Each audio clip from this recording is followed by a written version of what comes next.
Yolanda Ruiz en RCN Radio. Son las 8 de la mañana, 12 minutos. Tenemos en línea a Alejandra Barrios, que es la directora de la MOE, de la Misión de Observación Electoral. Y es que hemos conocido aquí en RCN Radio un documento que saca la MOE a propósito de una alerta sobre contratación en la registraduría. Javier Yules, del equipo de RCN Radio, lo ha visto en detalle. Y vamos a subrayar algunos de los elementos que queremos preguntarle también en detalle a Alejandra Barrios. Javier, muy buenos días. Para destacar en materia de contratación en este reporte. Sí, Yolanda, pues entre los hallazgos de esta caracterización a los contratos en la Registraduría Nacional del Estado Civil entre 2011 y 2021 se destacan tres aspectos importantes. Lo primero, el costo de las elecciones de 2022, que ascienden a cerca de 1.141.000 pesos, 141 millones. ¿Cuáles también son los mayores contratistas en la registraduría? Es decir, se ha hecho un análisis a propósito de la contratación, pero desde las uniones temporales, identificando que hay una serie de contratistas que se repiten justamente en esas uniones temporales, y también una preocupación frente a la actuación de privados en la recolección de datos. Repito, el costo de las elecciones en 2022, 1.141.000 millones de pesos. Que se incrementa con respecto a los costos de las elecciones anteriores. Pero tenemos aquí en línea a Alejandra Barrios, decíamos, directora de la MOE. Nos parecen interesantes varios de los elementos que trae este reporte. Alejandra, muy buenos días. Muy buenos días, Yolanda. Buenos días a todos los que nos están escuchando. Bueno, inicialmente hablemos de costos de las elecciones, porque dijéramos que lo normal es que cada elección vaya costando más, ¿no? Inflación, nuevas herramientas y demás. Pero ¿por qué les llama la atención a ustedes el incremento en particular? Pues, Yolanda, mira, las elecciones en Colombia, el proceso de las elecciones en Colombia tiene una característica particular, que es muy de Colombia, muy diferente a los otros países. Y es que nosotros tercerizamos completamente todo el proceso de contratación. Entonces, si uno está tercerizando todo el proceso de contratación, que va desde los mismos kits, la elaboración de los kits electorales, pasando por los procesos de selección de jurados de votación, de transmisión de datos, todo lo que tiene que ver la organización de la identificación biométrica, todo lo que es el despliegue en la jornada electoral, pues lo que uno esperaría es que hubiera una pluralidad de oferentes, que se ha venido señalando de manera reiterada en los diferentes procesos electorales, que siempre estamos hablando de las mismas empresas y que se está adoptando cada vez más un esquema que se denomina que lo que busca es hacer soluciones integrales, es decir, son menos oferentes, menos empresas con mayor cantidad de responsabilidades. Solamente voy a poner un ejemplo que tiene que ver con las elecciones generales. En el 2014 nosotros empezamos con 6 contratos, donde tenían diferentes tipos de selecciones integrales. En el 2018 pasamos a 5 contratos y en lo que llevamos para las elecciones del 2022 vamos en 4 contratos. Eso significa que el número de oferentes se va disminuyendo y esto va exactamente en contravía de las recomendaciones de Colombia Compra Eficiente, que dice que tener soluciones integrales lo que hace es disminuir la competencia en términos de mercado, no permite una reducción de los precios, porque son estas empresas las que terminan poniendo los precios. Hay una repetición de adjudicación a grupos de adjudicatarios a lo largo de la última década, es decir, no se incrementa el número de personas o de empresas, no de personas, que pueden estar en la competencia, y esto hace que sea completamente imposible, Yolanda, saber exactamente cuánto vale en mercado un proceso electoral. Y es decir, que ese dato no está claro hoy, porque entendía que de pronto generaba preocupación el incremento en el costo del proceso electoral. ¿No está tan claro todavía? No tenemos claro cuánto vale exactamente un proceso electoral en términos reales, y mira el ejemplo que te voy a dar. En el 2014, el costo por elector, cada ciudadano, de acuerdo a las contrataciones que se hacía, era de 18.970 pesos. Es decir, cada ciudadano que iba a votar de acuerdo al censo electoral, tenía un coste de 18.970 pesos.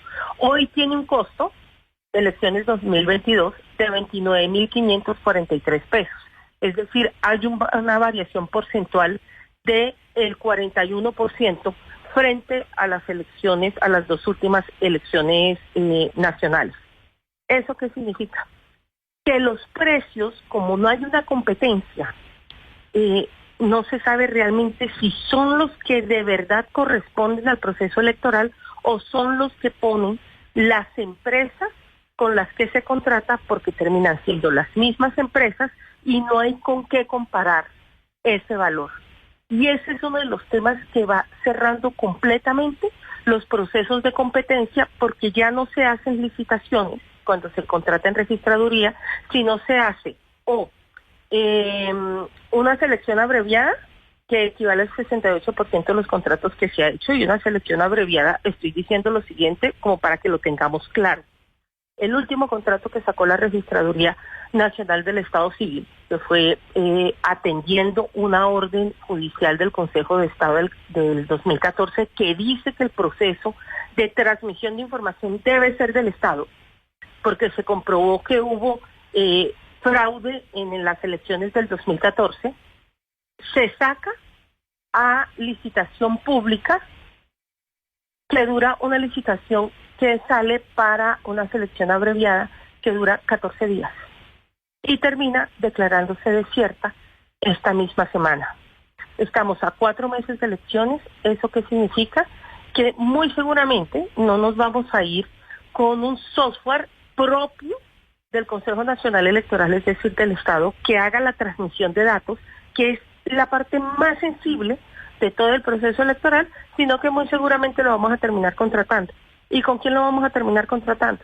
Pues obviamente con las mismas empresas que han hecho la transmisión de datos en procesos anteriores, que muy seguramente van a ser las mismas empresas frente a las que el Consejo de Estado dijo que se habían producido graves errores en el proceso de transmisión de datos, y eso había afectado directamente a Mira con la pérdida de 3 senadores.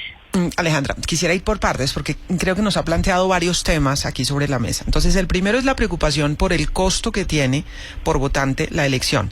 Dice usted que se ha incrementado, pero le entendía que no se sabía exactamente cuánto costaba hoy la elección. Pero el dato de costo por votante, ¿sí lo tienen ya preciso para hablar del incremento de por encima del 40%? Sí, en este año sí. Digamos que en lo que van para las elecciones del próximo año, el costo con las contrataciones que van, ¿no?, que es de 1.141.000 millones de pesos, es de 29.543. Cuando yo digo que no sabemos exactamente cuál es el costo real por votante, lo voy a poner en términos sencillos, Yolanda.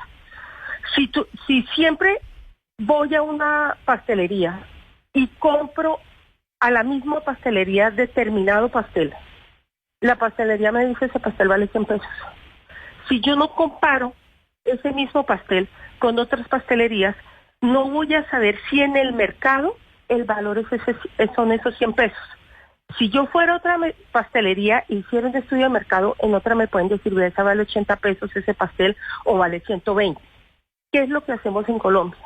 Como son las mismas empresas, porque la característica que se le pone es que hayan estado en procesos electorales anteriores en Colombia, quien fija el precio no es el mercado.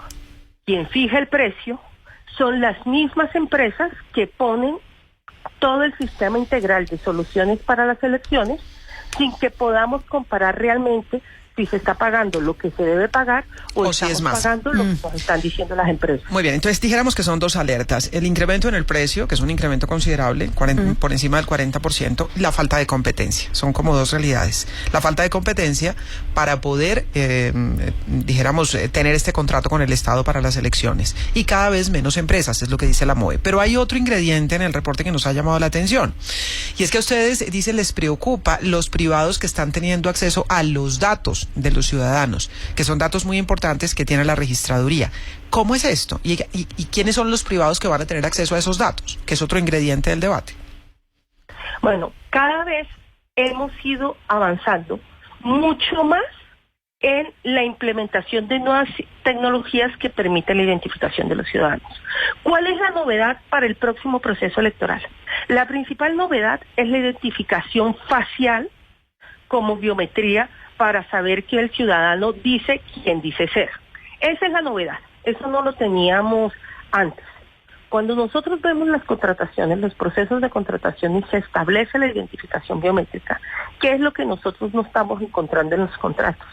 Y es todos esos mecanismos de seguridad para garantizar que la información de biometría mía facial, también la dactiloscópica, no sea utilizada por terceros para beneficios privados, cómo se va a resguardar la información, en qué casos puede ser entregada a otras entidades del Estado. Nada de eso se especifica. ¿Por qué ese es un tema delicado? Porque la identificación biométrica de todos los ciudadanos, y más si vamos avanzando hacia la facial, debe pertenecer al Estado, y el Estado debe tener absolutamente clara cuáles son las reglas de utilización. Entonces voy a poner un ejemplo. Cuando uno va a un banco, uno hace una identificación con el dedito, que es la identificación dactilar.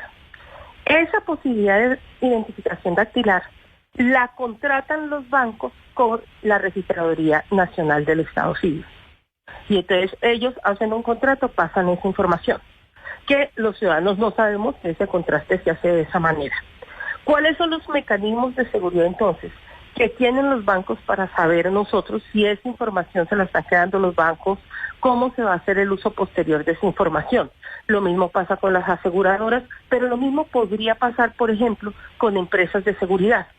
Si una empresa de seguridad, de vigilantes, toma la decisión de contratar con registraduría, ¿tiene derecho a acceso a mi identificación facial esa empresa de seguridad o no? ¿Cuáles son los costos? ¿Cuál es el resguardo? Yo debería saber que ese tipo de identificación hay libertad de contratación o hay restricción de contratación. Esos temas de la Big Data, de la información que me identifica a mí, hoy es uno de los temas más delicados que hay en manejo y resguardo de las mismas, porque si bien puede ser utilizado para cosas que nos brindan mayor seguridad, también puede ser utilizado para seguimiento de personas o para actividades que no están contempladas en todo lo que son los mecanismos de protección de derechos humanos. Barrios, en esa caracterización también ustedes encuentran que si bien la mayor contratación se hace a través de uniones temporales, en esas uniones temporales se repiten varias veces los mismos contratistas, Thomas Gregg & Son y Carvajal Tecnología y Servicios SAS. ¿Qué opinión le merece el hecho de que sean uniones temporales, pero sean las mismas empresas las que hacen parte de esas uniones temporales? Pues eso precisamente lo que está haciendo son las tres mismas empresas que mantienen en diferentes uniones temporales durante los últimos 10 años, que son las mismas empresas que siguen los procesos de contratación hacia el futuro, porque son las únicas que pueden cumplir el requisito de haber observado el último, de haber estado en el último proceso electoral, en los últimos 2 procesos electorales. Lo que genera es una concentración de los servicios, impide la libre competencia, que es uno de los principios básicos que hay en la administración pública cuando se hace contratación, pero que además monopolizan el conocimiento. Voy a poner un ejemplo. Cuando en el 2014 el caso de Mira llega al Consejo de Estado, ¿qué es lo que dice el Consejo de Estado frente a la contratación que se hizo con estas uniones temporales? Que no se habían generado en los contratos los mecanismos que permitieran unas auditorías, no solamente por parte de las entidades del Estado, sino también por las mismas organizaciones políticas. Y que había pasado algo tan absolutamente ridículo que se había autorizado en el contrato que el resguardo de la información de cómo se había hecho las votaciones de los ciudadanos, es decir, de toda la trazabilidad de cómo se hace la transmisión de lo local a lo municipal, a lo departamental, a lo nacional, solamente tuviera que resguardarse 3 meses, nada más, y se pudiera borrar el resto de la información. Sobre eso llama la atención el Consejo de Estado y dice muy bien, si las elecciones son un tema de seguridad nacional y la transmisión de los datos de los votantes en el momento de escrutinio es la base misma de la transparencia y la credibilidad de la democracia, y el argumento para hacer este tipo de contrataciones en procesos que no duran más de 15 días, ojo, que ese es otro tema que quisiera hablar ahora, el software de transmisión de datos debe ser entonces del Estado colombiano. Porque ahí radica la seguridad nacional. De acuerdo, si es un tema de seguridad nacional, ¿quién ronda y quién vigila esa contratación? Esa es la pregunta del millón. No se tiene acceso a poder hacer auditorías de fondo, porque como son empresas privadas, tienen derechos de autor y de propiedad industrial. Entonces, si se desea hacer una auditoría hasta las últimas que nosotros pudimos tener la posibilidad de acompañar inclusive el proceso de elaboración de pliegos, porque para este proceso electoral nunca fuimos invitados. Lo que se tenía era acceso a la información general sobre los contratos, información general sobre los sistemas, pero no se tenía la posibilidad de hacer una auditoría seria para poder asegurar que efectivamente los votos que se habían contado eran los votos que se estaban publicando y señalando quién ganaba las elecciones. Ese es el meollo del problema. Y ese meollo del problema es el que se puso inclusive de presente en el último proceso electoral, cuando se decía, y los partidos políticos decían, queremos hacer auditoría, y la respuesta era, los contratos no lo permiten porque son contratos con empresas privadas, esos software son sujetos de propiedad intelectual y de propiedad industrial, así que nosotros le presentamos y aquí vamos a generar confianza por opacidad. Usted me cree lo que yo le digo. En procesos electorales que puedan terminar muy cerrados o de altísima polarización, esa respuesta no aguanta, porque uno no genera confianza por opacidad, es decir, le creo porque es usted, no más. Interesante, es un documento que hay que mirar con lupa, de la misión de observación electoral, y le quiero agradecer a Alejandra Barrios por darnos algunos elementos. Y como decíamos, aquí en RCN Radio hemos leído el documento, Javier Yules lo leyó completico y lo estuvimos mirando. Varias cosas para destacar. Uno, la alerta que hace la MOE, la misión de observación electoral, sobre el incremento en el costo de las elecciones, por encima del 40% con respecto a elecciones anteriores. Costo. La falta de competencia a la hora de adjudicar los contratos, la manera como se adjudicaron los contratos, prácticamente a dedo, si se quiere, pues dijéramos sin mucha competencia, y simplemente aquellos que ya han venido haciendo el trabajo se presentan y quedan hechos los proyectos para esos que se presentan. Falta de competencia. El hecho de que privados van a tener acceso a datos de los votantes que pueden ser delicados, y el hecho de que ese software de transmisión de datos no sea patrimonio exclusivo del Estado, sino que pase a través de privados, lo que puede generar interrogantes sobre la confianza de cómo se están transmitiendo los datos. Ahora, un recorderis, Javier Yules, que leyó completo el documento, sobre el tema del costo. Aunque dice Alejandra Barrios, no se conoce a ciencia cierta cuánto vale, hay un promedio de lo que cuesta cada voto, de lo que costaba y de lo que costará. ¿Qué es lo que dice el documento, Yules? La votación de cada uno de quienes hacen parte del censo electoral en 2022 costará 29.500 pesos. En total, las elecciones costarán entonces cerca de 1.141.000 pesos, un 41% más que el costo que tuvo en 2018 las elecciones, que llegó a 759.000 millones de pesos. Otra de las preocupaciones del documento de la MOE, dicen las uniones temporales, en las cuales aparecen las mismas firmas de manera recurrente. En más de la mitad de los procesos de contratación, dice la MOE, la escogencia del contratista se realizó a través de la selección abreviada. Se alega causa de defensa y seguridad nacional. Y luego también contratos por vía directa, lo que estábamos diciendo, a dedo, que esa es la preocupación. Y también la preocupación, decimos, de que los privados estén participando en la recolección de datos. ¿Qué dice sobre este punto el documento, Javier? Entre los mecanismos disponibles, Yolanda, para la ciudadanía frente al proceso electoral del próximo año se encuentra la aplicación móvil denominada Infovotantes. Se puede descargar a través de las tiendas de aplicaciones. Se encuentra disponible procesos como la inscripción de candidaturas, la inscripción de ciudadanos y, según se señala, esto en términos y condiciones por encargo e instrucción de la registraduría. Entonces hay una preocupación convertida en cuestionamiento, y es cuál es el uso que se hará de los datos entregados por las personas en esa aplicación, toda vez que se trata de un privado ejecutando actividades pues propias del Estado, como es la captura de datos y de información. Que es una pregunta pertinente. Hay un privado que va a quedar con todos los datos de los ciudadanos, de los votantes.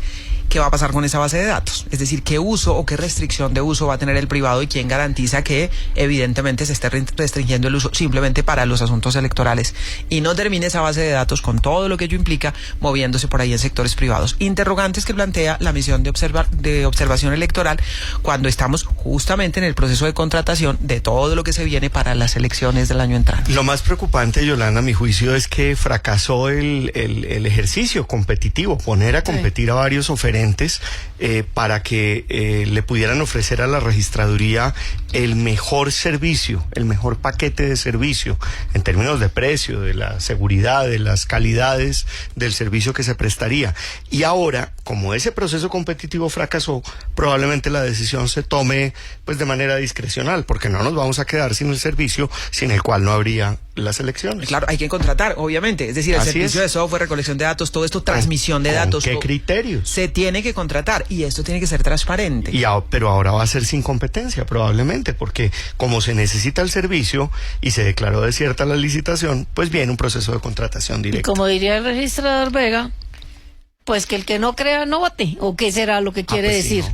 no. No, Oiga, pero de verdad, es que el señor ha puesto unos interrogantes muy altos. El que no crea en la registraduría, entonces que no se inscriba. El que no crea en la registraduría, y la registraduría está hoy cubierta por un manto de duda. El registrador y toda su gente. Y esta investigación que hace la misión de observación electoral plantea unos interrogantes también y unas inquietudes a propósito de los procesos de contratación en la registraduría cuando estamos a las puertas ya de las elecciones. El costo en primer lugar, la falta de competencia en segundo lugar, la manera como se contrata en tercer lugar y en cuarto lugar, el hecho de que privados van a quedar con información importante de los votantes y no está claro qué va a pasar con esa base de datos. 8:33. RCN, donde están las noticias.